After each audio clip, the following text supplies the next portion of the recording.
Kanye and Kim named their third baby. It's a baby girl, and they named her Chicago.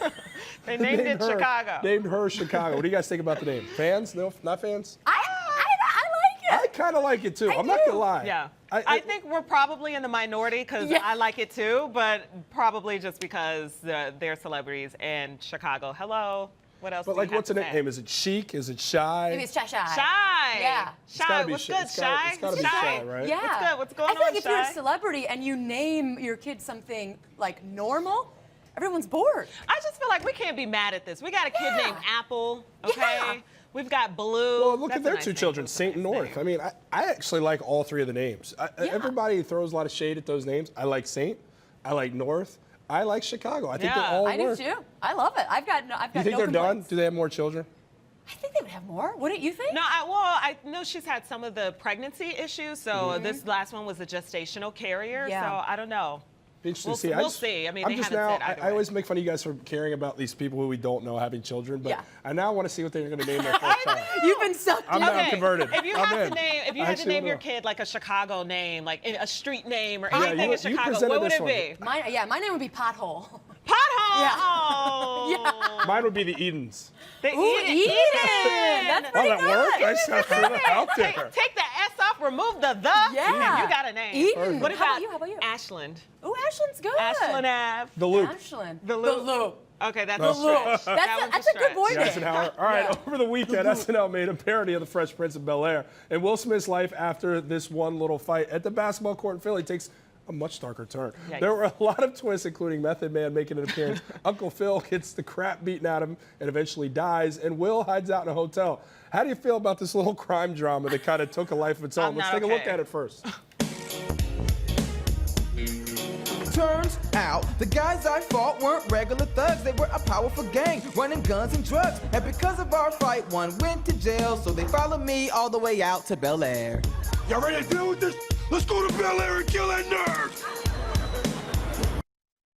So here are the couple issues I have with it. Is that it seemed like Method Man used the N-word right there, or at least a variation of it. Which, You said nerd. well, but it sounded like something else, so that made me uncomfortable for one. The other thing in it that made me uncomfortable was, and I love the show a lot, so I think it was like one of those things I was like, Uncle Phil, he's passed in real life. So I didn't like that he died in the skit. I was like, it kind of makes me, and maybe I'm reading too much into it. You had one sad Yeah, I was just kind of like, it just seemed a little bit too much. I liked where it was, I liked the idea of the skit. I think it was drawn out too long. And maybe those parts were a little bit. I felt like the whole thing was forced. They're like trying to be funny. Method Man, I don't see him as like a funny He's character. done some comedic spots, but That's yeah, true. I hear That's you. true. Well, That's I love true. Chris Red, is a local guy, and he's from Yeah, Chicago. yeah. So I love that he has starring role. So I think I'm a little biased. You because of that. liked the skit a lot, right? I liked it. I love the last clip. Here's the thing that I love about it. I feel like Saturday Night Live is not pushing any real boundaries. Some of the stuff they do is great, but it pushed it. It's like, hey, what would really happen? You know what I'm saying? Like push. But did you feel like it was funny? Like, did you laugh when you saw it? Like, isn't Saturday Night Live supposed to have that comedic relief, that funny aspect? Yeah. I just didn't find it funny. Yeah, I did laugh. Especially the last clip when he's like stuck in the woods. Did she laugh? I know. She laughed at Well, but everything. she's a comedy expert, though. So, like, I'm going to look at you and say, you liked it from those. And I also think points. there are funny moments, but I think pushing it to an uncomfortable area sometimes that is the job of comedy. That is the job to push it a little bit. And I think Saturday Night Live doesn't always push in that dark way. I'll say this too, because again, being a fan of the show, like when they show the opening credits where he got in a fight and his mom got scared, so you're moving with your auntie and uncle. I always wondered what happened to those guys he got a fight with. Why did they never come for him? Like if it was that bad a fight where you moved, nobody was coming after you, and I think that's probably the jumping point for the skit, which I thought was cool. They're like, what happened if those guys on the streets actually went looking for him? Yeah, and what happens if all doesn't go well? All right. Yeah. So what are we gonna give it, guys? I'm giving it a thumbs up. Mine's staying. Mine's staying. I'm staying medium. You're saying medium. All right, Yeah. Kelsie Are we gives it going a thumbs up or up.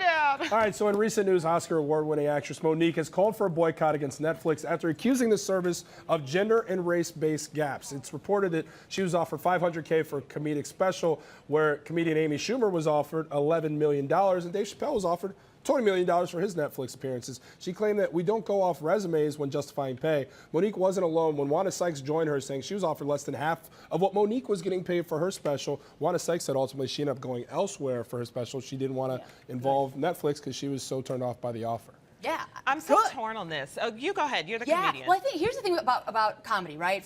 Yes, there's a SAG union, but as far as stand-up, there's nothing. You have to talk to each other because you go to a club, you go to somewhere. They are. I want to be hired, hey, but I'm like, still hire me. But they will pay you differently. And I think this is a great, bold stand that needs to be made, especially women of color in comedy. First of all, there aren't a lot of them. They should be paid. What about Monique? Do you think that she should have, what do you think she should have been offered? Is $500K enough for Monique? I don't know. Like, I would give Monique, if I had it, $1 billion. But I'm not in charge. And we had her on the show. She's a very special woman. amazing. Incredibly You know what I mean? engaging, fascinating, thoughtful, hilarious. Hilarious, but also like so progressive, just in her her life, her comedy, and everything. And speaking out, this is a brave move. You can be cut. I mean, look at what's Well, happening. she's already been blacklisted by Tyler Perry, Oprah Winfrey, and it's another. But that's, to me, that's what's most impressive to me, is that she's taken that risk once. She saw what the repercussions were, and yet still she's Chose to pushed do it the envelope again. and do it again here.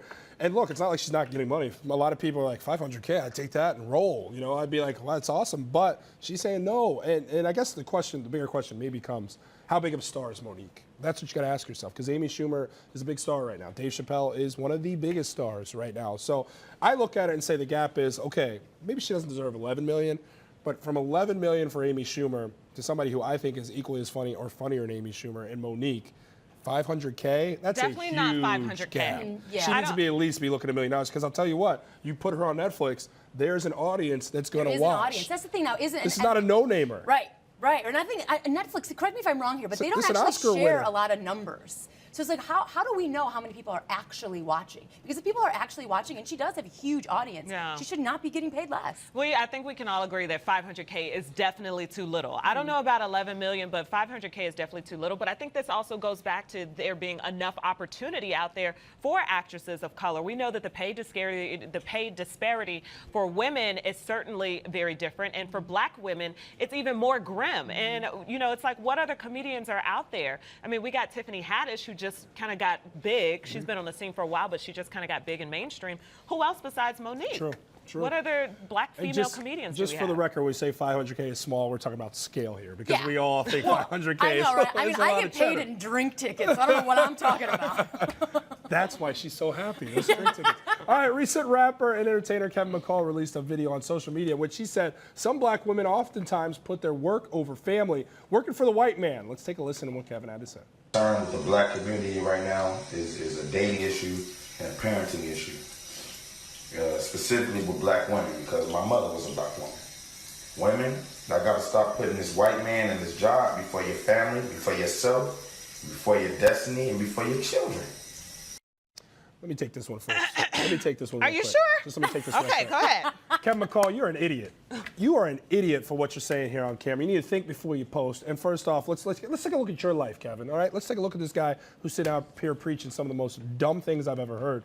This is a guy who disowned his own daughter because she was posted in a picture on social media with her mother's new boyfriend, and he thought that that was not showing loyalty to him, so he disowned his own daughter. So that was first. This is also a guy who has been dealing with money issues himself. People have charged that he has broke himself. So maybe he needs to get out there and worry about working, not what women are doing in the workforce. And second of all, especially in 2018 with all that's going on, how can you sit up there and say, women don't work, take care of your family, let a man handle that? Are you stupid?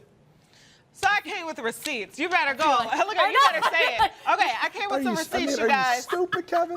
So these numbers are from the Centers for Disease Control. I love this. I love this. And it's saying in 2014, over 70% of births to black mothers were in unwed households. So that means 70% are mothers raising their kids by themselves. Maybe that's why they're out there working, because they are by themselves. Now, obviously, it doesn't account. This is just saying unwed. So that means that, you know, that could account for, I'm saying, like husbands or rather boyfriends, I should say, the father of the children can still be in the kid's life and still contributing, but women have to work. It's not an option. And even if they are married, we're in a 2-income household. This is like the norm for many households in America right now.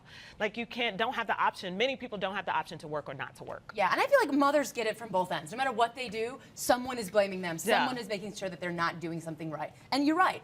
I feel like I don't think a man should have an opinion on this. What about his daughter with Ava? Like, is she just not supposed to work? They're not together. Yeah. Also, can I ask a side question? is the sink running during that video? Is he taking a whiz? What is happening? You Do never let hear the it? water run. Yeah, I don't I know have this is a side note, but that was very distracting. Don't have an answer for that one. Kelsie Huff, you're the best. Thanks for being stop here it. with us.